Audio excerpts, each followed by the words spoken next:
Hello అండి. ఈరోజు సగ్గుబియ్యం అలాగే క్యారెట్తో హెల్తీగా స్వీట్ ఎలా చేయాలో చూద్దామండి. చాలా అంటే చాలా టేస్ట్గా ఉంటాయండి. పిల్లలు కూడా చాలా ఇష్టంగా తింటారు. ఎంతో హెల్తీ అండి. సో ప్రాసెస్ ఏంటో చూసేద్దాం వచ్చేయండి. ఫస్ట్ అయితే ఒక ముప్పావు కప్పు వరకు సగ్గుబియ్యాన్ని తీసుకోవాలండి. అవి ఒకసారి అట్లా వాష్ చేసేసుకొని ఒక 1 అవర్ పాటు సోక్ చేసుకోవాలండి. సోక్ చేసుకుంటే అట్లా 1 కప్పు వరకు అయిందండి. వాటర్తో సహా మిక్సీలో వేసుకొని ఇట్లా మెత్తని పేస్ట్ లాగా గ్రైండ్ చేసుకోవాలి. సో గ్రైండ్ చేసుకున్న ఈ పేస్ట్ని పక్కన పెట్టుకోండి. నెక్స్ట్ ఒక మిక్సీ జార్లో ఒక హాఫ్ కప్ వరకు చిన్నగా చాప్ చేసుకున్న క్యారెట్ని వేసుకొని ఒకసారి అలా గ్రైండ్ చేసేసుకొని కొంచెం మిక్సీ పట్టుకున్న తర్వాత ఒక హాఫ్ కప్ వరకు వాటర్ వేసుకొని క్యారెట్ని కూడా మెత్తని పేస్ట్ లాగా చేసుకొని పక్కన పెట్టేసుకోవాలి.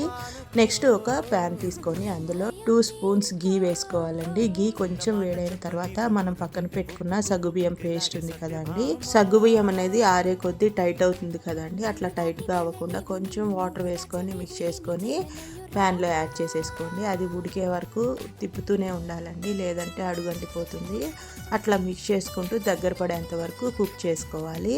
నెక్స్ట్ అందులోనే ఒక హాఫ్ కప్ వరకు మిల్క్ యాడ్ చేసుకొని మరలా కూడా ఇట్లా వీడియోలో చూపిస్తున్న విధంగా దగ్గర పడేంత వరకు మిక్స్ చేసుకుంటూ ఉండాలండి. సో అది కొంచెం దగ్గరకు వచ్చేసిన తర్వాత మనం రెడీ చేసుకున్న క్యారెట్ పేస్ట్ ఉంది కదండి, దాన్ని కూడా వేసేసుకొని ఆ క్యారెట్ పేస్ట్ వేయగానే కొంచెం లూజ్ అవుతుందండి. క్యారెట్ కూడా మొత్తం కుక్ అయ్యేంత వరకు మిక్స్ చేసుకుంటూ దగ్గర పడేంత వరకు కుక్ చేసుకోవాలి. అది కూడా ఉడికి దగ్గర పడిన తర్వాత 1 కప్ వరకు జాగరి పౌడర్ వేసుకోవాలండి.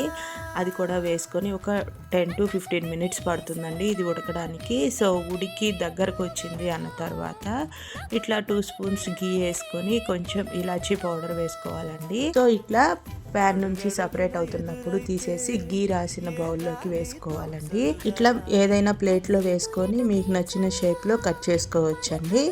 నా దగ్గర ఇట్లా బ్రెడ్ మేకర్ ఉంటే దానిలో వేసుకొని ఇట్లా ఒకసారి ట్యాప్ చేసుకొని, మీరు దేంట్లో వేసినా ఒకసారి అలా ట్యాప్ చేస్తే ఫిల్ అవుతుందండి. సో ట్యాప్ చేసుకొని కొంచెం గోరువెచ్చగా ఉన్నప్పుడే ఇట్లా మీకు నచ్చిన షేప్లో పీసెస్ లాగా కట్ చేసుకోండి. డ్రై ఫ్రూట్స్తో కూడా గార్నిష్ చేసుకోవచ్చు. సో కంప్లీట్గా కూల్ అయిన తర్వాత డీమోల్డ్ చేసుకొని ఈ పీసెస్ని విడిగా తీసుకుంటే చక్కగా వచ్చేస్తాయండి. ఎంతో టేస్టీ అండ్ హెల్తీ అయిన సగ్గుబియ్యం అలాగే క్యారెట్ బర్ఫీ రెడీ అయిపోతుందండి. టేస్ట్ అయితే చాలా బాగుంటుంది. ఒకసారి మీరు కూడా తప్పకుండా ట్రై చేయండి. మరిన్ని వీడియోస్ కోసం మన ఛానల్ని లైక్ చేయండి, షేర్ చేయండి, సబ్స్క్రైబ్ చేసుకోండి. మీకు ఏదైనా రెసిపీ కావాలంటే కామెంట్ సెక్షన్లో కామెంట్ చేయండి. Thank you for watching.